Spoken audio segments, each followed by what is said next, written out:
think the other big game we were meaning to talk about was Bama versus South Carolina. I know there's an underlying topic in the game if you want to just talk about it. Yeah, so first things first, Brandon Miller dropped 41 points in an OT win at South Carolina. You'd expect Bama to be able to win it easier, but I think there's more going on in the program, and honestly, we have to see if the locker room stays together. In the situation where one of their players, I think Darius Miles, shot and killed a woman who was 23 years old a few months ago. He obviously got dismissed from the program. He's up for a murder charge. Yep. But news came out a few days ago that Brandon Miller supplied the gun used in that shooting. He's Alabama's best player. I talked about him a few weeks ago.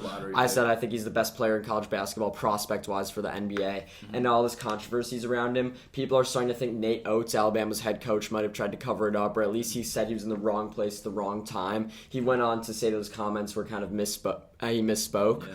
But I really think that there's now a debate. Should Brandon Miller even been on the floor last night? Mm-hmm. I mean, I think it's definitely up in the air. I personally think, he's a great player. Don't get me wrong, but it's becoming something it's just becoming bigger than basketball now. Yeah. It's at a point now where you have the entire sports world questioning the morality, the ethics, everything behind this Alabama program. And it's great of a player as he is. And Spencer and I both were saying, future lottery pick, pretty much guaranteed unless this all goes very poorly for him, this whole process.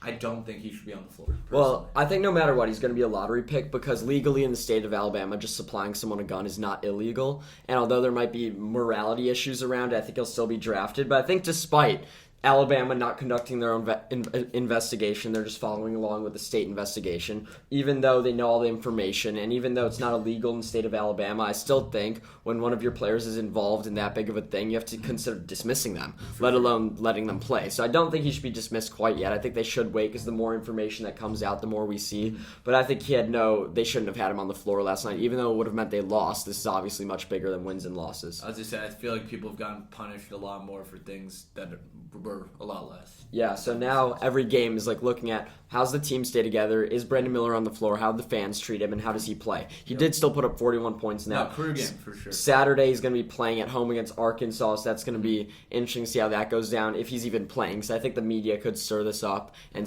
get Alabama to maybe rethink things. We both don't think he should be on the floor right now, but I don't think they need to make a rash decision this quickly. For sure, next game, team we already talked about, Alabama versus Arkansas. I'm going to give my quick spiel here.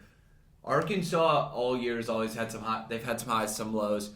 Team has more talent than they know what to do with, it feels like. Literally. They have an amazing recruiting class. It hasn't quite clicked yet. I think this could be a game where it really clicks for them, and I think Alabama might be a little distracted with everything going on right now. It was kind of a hot take of mine. I thought Nick Smith would be their best player. He's only averaging 11.5. He's their fourth best scorer.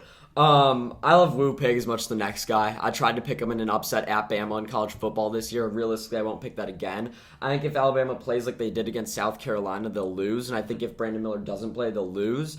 But realistically, it's a home game. The crowd won't necessarily be chirping him as much. And I think the locker room is going to have a few days to sit with this and come together if he plays. I'm not saying he should play. I'm not saying I'm necessarily rooting for Alabama. I'm just saying if Brandon Miller's on the floor, I think they get the job done at home against the Arkansas team that, as you said, has been so streaky. Yeah, for sure.